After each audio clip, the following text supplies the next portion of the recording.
Here we have a new 2026 Hyundai Santa Fe. This one comes in the limited trim level with all-wheel drive. Serenity white is the paint, and then we have brown leather interior. For the powertrain, we get a 2.5-liter turbocharged 4-cylinder engine that's made into an 8-speed automatic transmission. Now, as we come around to the front end here, we do get our LED headlamps along with the LED daytime running lights. The lights don't dance like that. That's just how my camera's picking them up.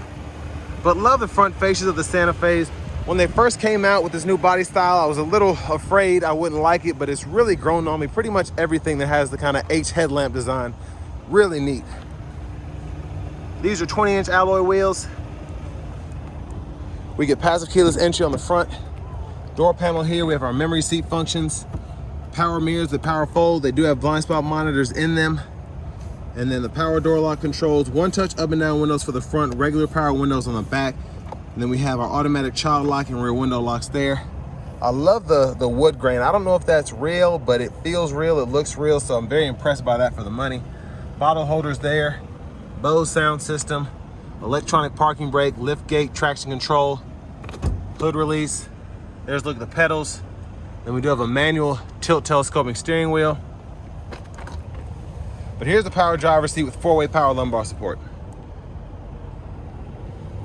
Now I want to give a huge thanks to Hyundai of Cool Springs here in Franklin, Tennessee for allowing me to review this vehicle today. I'll leave a link below in the description.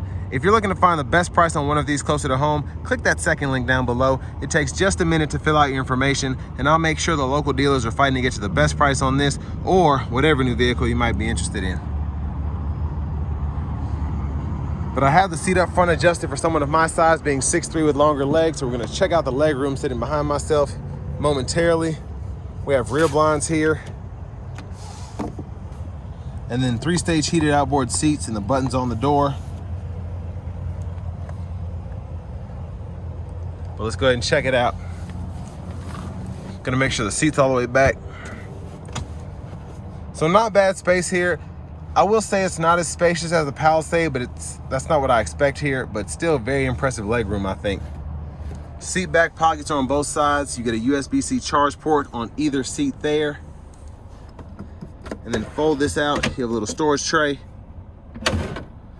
And you have access to open the center console from the back if you need to do that for whatever reason. There's a view of the front from back here. There's a sunroof, second pane in the back. And this has looks like a set of floor mats that need to be installed, so that's what that giant box is. Bottle holders are here. And then we do have LED reading lights throughout, and you could hang probably a uniform on this very sturdy hook here.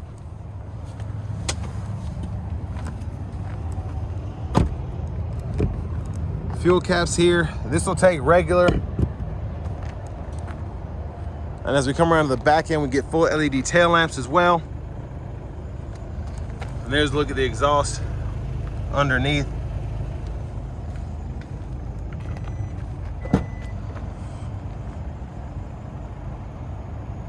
So you have top tethers on pretty much all 5 of the seats. You can see them on the back of that second row there. I'm gonna see if I can get this third row seat up so you can see the difference. All right, we barely got it. So there's a difference in the space. I know it's kind of hard to tell, but you have rear AC controls back here, USB-C port, and a bottle holder on either side. And on the right side, you have a 115-volt 3-prong household plug-in. And you can power release the second row from either side if you want to do that as well. There's a 12-volt over here. And then I would like to show you underneath here, but you have a little storage for the tire inflator kit and all that in that little cargo area.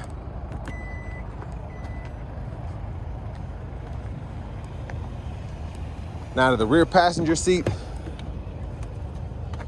You can hit this button here. Kind of gives you easier access to that third row. And you can just lock it back into place, and you can do that from the back as well to tumble it forward. And then easy step in and out. And then you can just pull on that bar down below to adjust the seat back, or the seat bottom, excuse me. And this adjusts the seat back. So you have a little bit of recline there.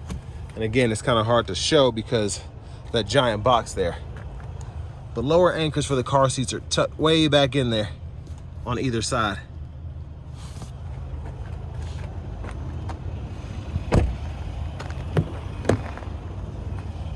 then our power front passenger seat there.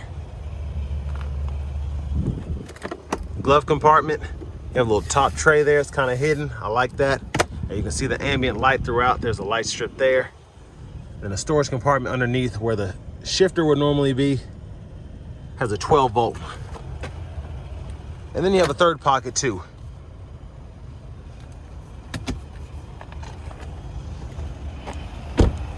Now as we come back around to the front end, just a quick look in the engine bay. But there's that 2.5 liter turbocharged 4-cylinder.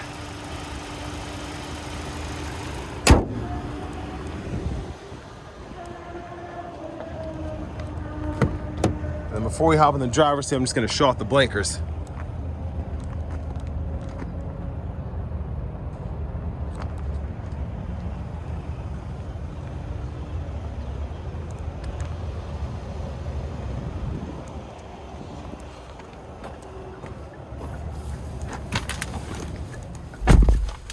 So back here, I believe this is the leather wrap steering wheel. There's the horn. I like the sound of that actually. Now over here to the infotainment system, we have our navigation system here. For audio, we get AM, FM, XM. And then we have our Bluetooth, wireless CarPlay, Android Auto, XM Weather Sports, and then we have our vehicle settings in here. If you want to adjust the driver assistance for whatever reason, you can do that. Your drive modes as well, adjust the gauge cluster, and this general settings, you can change your language as well as your units of measurement there. But that's pretty much all of the important stuff for the most part. It's very easy to use this system. It seems like there's a lot here, but it just has a lot of functionality to it that's easy to get a hold of, if that makes sense. Your backup cameras here, guidelines follow you as you turn the steering wheel. You have your front camera there. And then you have your top-down view too. And then down here, volume knob, click that to mute.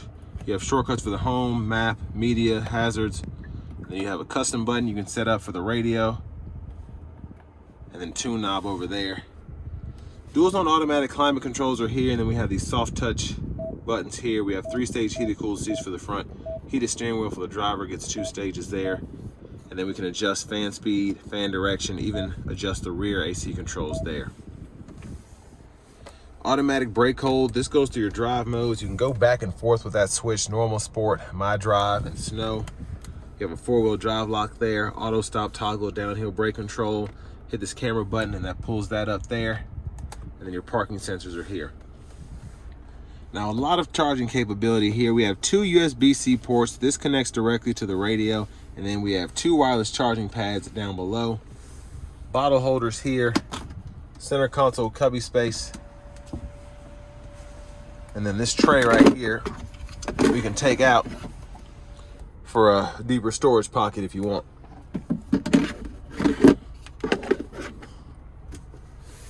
Now, I've hit that sunshade, so that second row skylight is open, and then the first row cover is just manual, but one touch slide on the roof, or you could tilt it as well. And those buttons are right there. Lights are there. Then the garage door transmitter's in this rear view mirror. And there we have the vanity mirror. Now back up front, left side stock is blinkers. You can see you get the blind spot cameras there.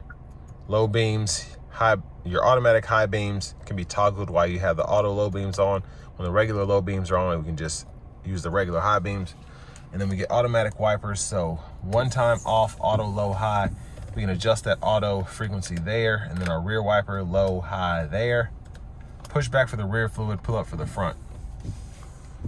You get paddle shifters behind the steering wheel as well. If you want to use those on the fly, you can. Smart cruise can be activated there. Set your speed, pause, resume. The gap adjust for the smart cruise and the forward collision alert is there. And then we have the lane centering system there. This goes through your sub menus in that middle part of the gauge cluster, and then when applicable, you can use the scroll bar or press this in for OK or hold for OK, depending on what it wants you to do. But your tire pressure monitors are there and all that. Right side of the steering wheel itself, this mode button goes to your audio sources. So when you press it, you can actually set up what is gone through. So maybe you don't want to go through AM, FM, XM. You just want to be able to toggle between Bluetooth and the Apple CarPlay, Android Auto. Just push of a button there. Voice recognition. This is a second custom button that you can set up for a different function on the steering wheel, different to the radio. Bluetooth. This goes through radio station favorites and track lists, and then this is volume up, down, click to mute. And the shifter is right down below, so hit the brake, drive, reverse, and then you kind of tap up for neutral, press in for park there. Push button start.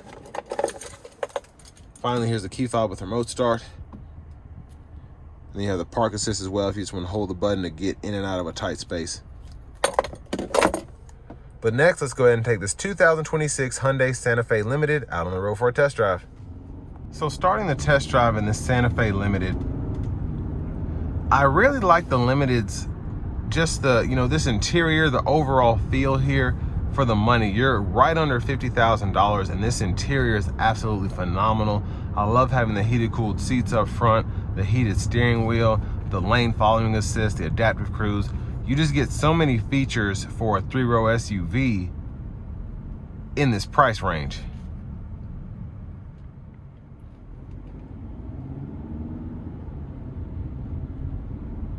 And this 8-speed shifts very nicely. It's very smooth under pressure.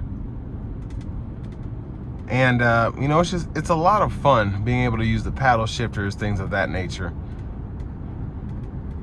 You also have a sport mode, a My mode you can set up, or a My Drive. So you can really configure this the way that you want.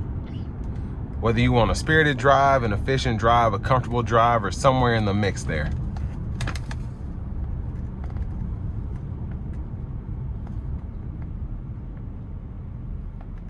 I'm gonna put it in a sport mode now.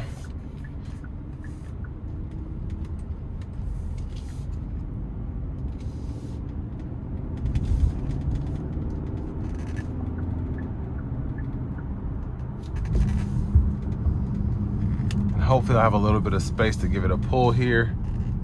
Looks like I will. Here we go.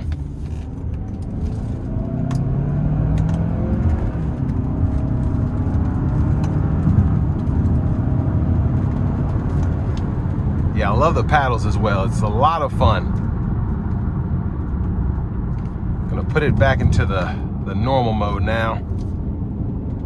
But I want to give a huge thanks to Hyundai of Cool Springs here in Franklin, Tennessee for allowing me to review this Santa Fe today. I'll leave a link below in the description. If you're looking to find the best price on one of these closer to home, click that second link down below. It takes just a minute to fill out your information, and I'll make sure the local dealers are fighting to get you the best price on this or whatever new vehicle you might be interested in. Now, ride quality is really good here. Very smooth coming down the interstate.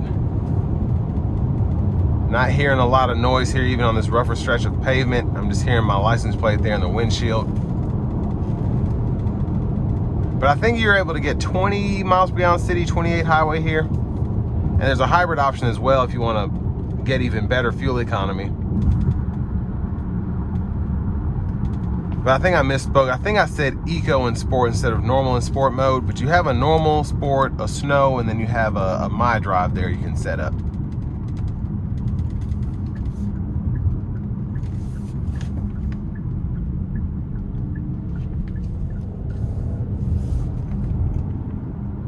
But in terms of what you get for the money here, right under $50,000, I think you have a lot of amenities to choose from. You have the power sunroof, you have the navigation system, the wireless CarPlay, Android Auto, the heated cooled seats, heated second row. The list goes on and on. It's not even including the safety features. So the lane following assist and the adaptive cruise, the blind spot, and then the memory seats. There's so much here to be in this price range.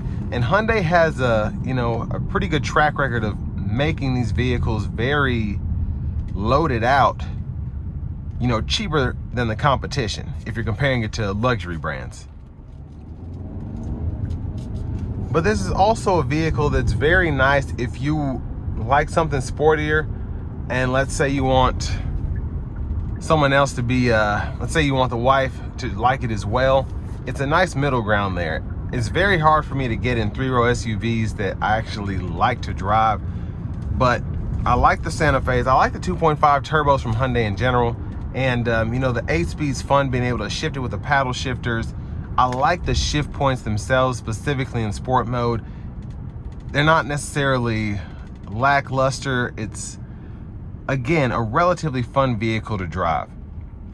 And it's hard to really find that in today's market. You either have, you know, a RAV4, or you have, I don't even know what else to compare that to. It's either a sport car or it's you know, it's a mom car, something like that. But this here is actually, I feel like, the best of both worlds, where everyone will be able to appreciate it, whether you're the mom that likes a sporty vehicle, the dad that likes a sporty vehicle, or, you know, someone that likes more of a comfortable driving vehicle. It's very easy to differentiate between those two. But with all that being said, this will bring me to the end of my review of this 2026 Hyundai Santa Fe in the limited trim level.